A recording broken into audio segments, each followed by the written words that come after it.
Now, I know what you're thinking, this is not a watercolour tutorial, because you're used to tuning into my YouTube channel and me talking about watercolour and doing some watercolour painting, but this is something I feel I have to share with you. So welcome to my little home bar, and the centrepiece for this home bar is this Ghostbusters pinball machine from 2016, manufactured by Stern. As a bloke of a certain age, like a lot of you people out there watching this may be of a similar age to me, I'm not going to give that away. You might have been brought up in the 80s and 90s watching these wonderful classic American movies like Back to the Future, Indiana Jones, and of course Ghostbusters.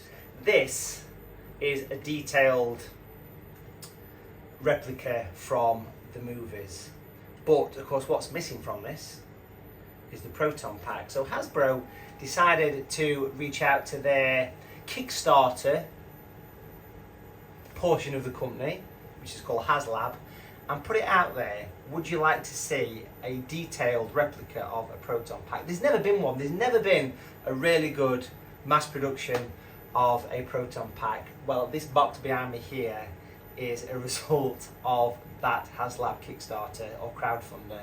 They got over 20,000 people purchase this. They needed at least 7,000. They smashed it. So all the stretch goals got reached. So in here is a lot of extras, including the marshmallow slime that you can put on the pack, the stand to go with it, the little mini marshmallow men from the Afterlife movie, and so much more.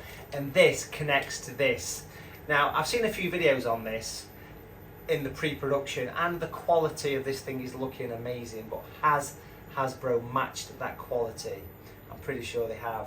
Let's get this unboxed and take a look at this. Now this thing is absolutely huge, so I'm going to bring it from the bar and unbox it in the kitchen. There's a box within a box. Please open from the bottom. No comments. Now let's try and get this thing out of here, shall we? So I'm pretty sure inside here is another box, so I want to be very careful opening this, because the box that they've actually manufactured for this is meant to replicate a metal storage case. And as a bit of a collector of this kind of 80s, 90s popular culture, I'd like to look after that, so I'll be very careful not to damage this. And there we go. So as you can see, it's designed to look like a metal storage case, the kind of thing that you would have seen in the movies. It's even got a little fingerprint scanner to open it. So off the bat, very well themed. Beautiful. Now already it's looking like a floorboard, and if you've seen Ghostbusters Afterlife, you'll know that there's a particular sequence where they actually have to slide the floorboards to find the ghost trap, and that's kind of what this is kind of replicating in a way here. So like a bit of a puzzle. A little bag here as well.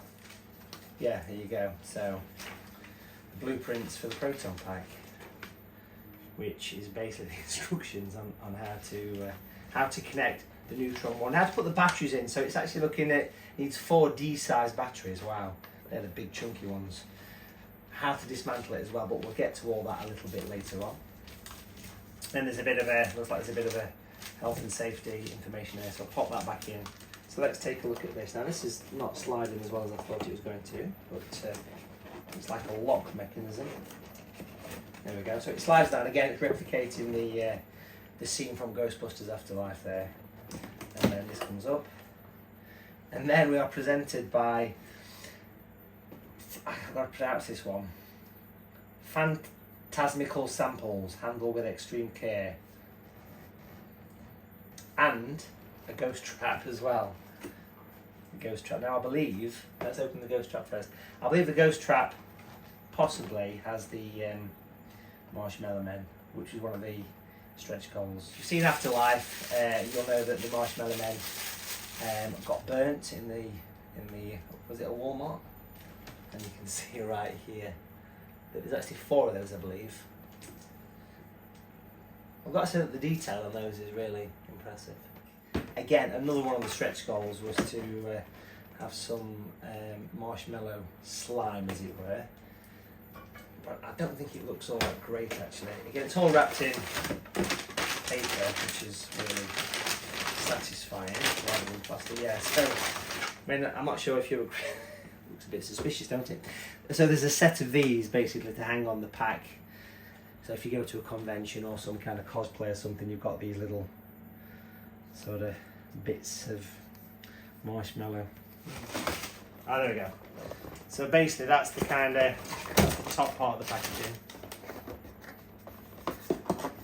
You know, I can't say how long I've waited to get my hands on one of these. Not just a couple of years in waiting for the crowdfunder to happen, but yeah, since a child, a detailed Proton pack from my favourite movie. I mean, my God, to see it in person, I've seen videos of this, but seeing it in person is just all the weathering. It smells. It's got that lovely new smell to it as well. I'm like a little kid in a sweet shop here. It's worth having a close-up before we take this out. I mean, I love how everything's kind of made in recyclable packaging. Not as though you're going to recycle this, of course, you're going to save the packaging. But all the little wire strips, all the ropes, all the wires, all the little bits of kind of putty, all looking authentic to the Afterlife movie. But if I'm right in thinking, this package does come with a set of decals that allow you to change it from the recent Afterlife movie to the 1980s one, so like a clean set of stickers or decals, and you can alter the sound package as well. There's some switches in here somewhere that alter the sound package as well. Yeah, how to take it out exactly, but this is a moment in Palmer history. This is the first handheld. It's very heavy. The first handheld look at the new Haslab Hasbro Proton pack. Of course, you've got the shoulder straps. You can get an Alice frame for this as well, and it comes with fitting brackets, which is more kind of accurate to the film. That's where the batteries go, I believe, as well. It also comes with some stickers, which are stickers that can be used to replace the Afterlife worn and weathered stickers to new 1980s Ghostbusters stickers. This was another one of the stretch goals. It's kind of based on a bit of a sort of metallic. It's a bit plasticky.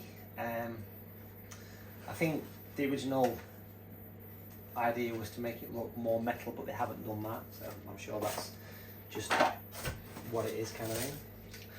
It's got the Ghostbusters logo with the weld marks on. I mean, you could paint it up yourself. You could add some metallic to it. Quite a few pieces of the stand there, and then a box here. This is quite important because this is the hose that connects the neutron wand or Spengler's wand to the Proton pack. A little, if you're in different parts of the world, different laws say that you have to have a coloured tip or anything that represents a gun, so you've got that if you're going to use it in public or at a show or something. Pretty straightforward. I mean, the stand is really cool, so I want to set the stand up as well. But I may well just be hanging this on the wall. I'm not quite sure yet, so we'll see. So it gives you clear instructions how to set the stand up. From watching other clips online, it's pretty clear that once the stand is put together, you can't dismantle it. It's just mind-blowing how much detail's actually on it. So we're going to pop this just here. I can't for the life of me think of the name of that. It's on the tip of my tongue. Let me know in the comments. That goes on pretty easily. But you can take it off if you need to. But that is proper metal or some sort of brass. The instructions then talk about how to switch the unit on, but of course before we do that we need to put some batteries in it. So I'm going to get some D-size batteries and go grab a screwdriver, because on the back is where the batteries actually go. When the last time you saw D-size batteries, I've said that before. So batteries in, and of course it's the annoying screwdriver. So the power switch for this is up here, which I believe is where it is in Afterlife. And we'll see what happens. We'll switch it on.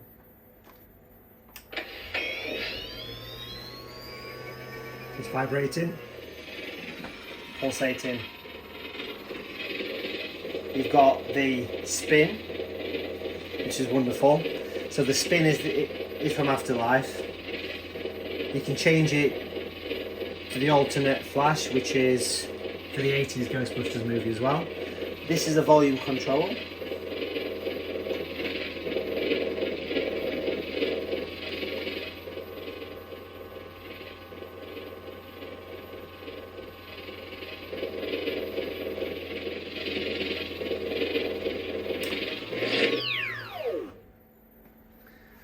So the hose is a screw. It only fits in one way. It's got the little sort of cutout gauge, so you know the right and wrong way to put it in. And then just tighten up. Now, if we take a look at the wand, the actual neutrino wand, Spengle's wand here, it does work off batteries. I've removed the battery compartment that comes with Spengler's wand, and we'll pop this in instead. This only kind of goes in one way, and of course the idea is that the two things interact with each other. And now in theory you can power up this from this and vice versa, I believe. So we'll power it up here first. And then we'll switch on here and here.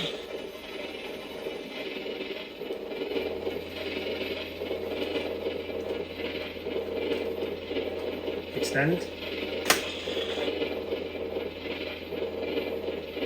activate,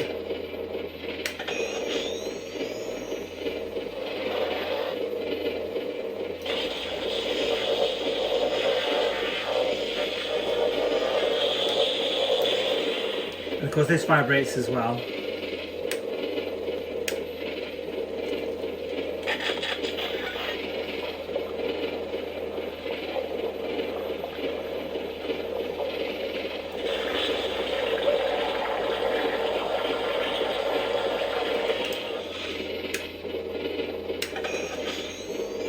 It's a learning curve. Of course, you've got the clip here as well, so you can actually add it. It's got the clip here to go with it. It's got a wonderful vibration to it as well.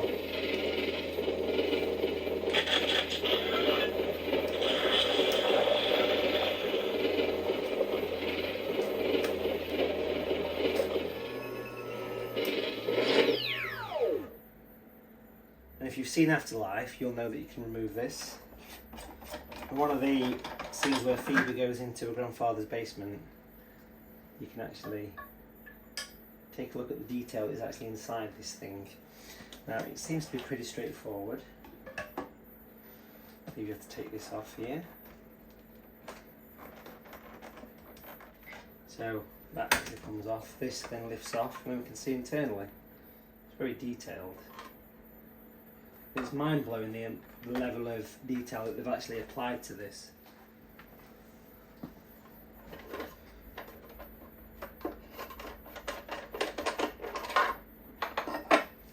It's just plastic, but it's well themed. And internally, wonderful, beautiful. And of course here you've got the switches, which alternate between the 1980s version of the pack and the Ghostbusters Afterlife version in the pack as well. And then I believe one of these also turns off the vibration as well. So you've got a few little bits to play with, which just makes the pack so much more enjoyable. Any flaws? Well, yes, this little connector on mine has come off. It's a little rubber connector. I think that's just a case of popping it back on. Yeah, it's simple enough. A few people have been saying that the motor's quite noisy on it. Personally, I think it's fine. Look at the detail of the weathering, the little chips that have come out of the metal and the little sort of rusty brush marks and things. Such a nice product to have. This is metal that holds it together. And then we have to reconnect this wire. She fires up again. It's something I've always wanted as a child. It's an authentic, licensed Proton pack that looks like it came straight off the film set, and it does. And to work with the neutrino wand as well, mind blowing. So I decided to build the stand, and it's very tricky. You have to hook the top part in, and you have to give it some real bang, and it almost seems unnatural, but it's the only way to do it. And then this, yeah, no. And then you basically put this piece here on to there with a bang. So there it is, sat on its stand, and the wand with the metal bracket just nicely sits. Now there's a few more little surprises that this pack has to offer, but I'll let you discover those. Thumbs up Hasbro, well done.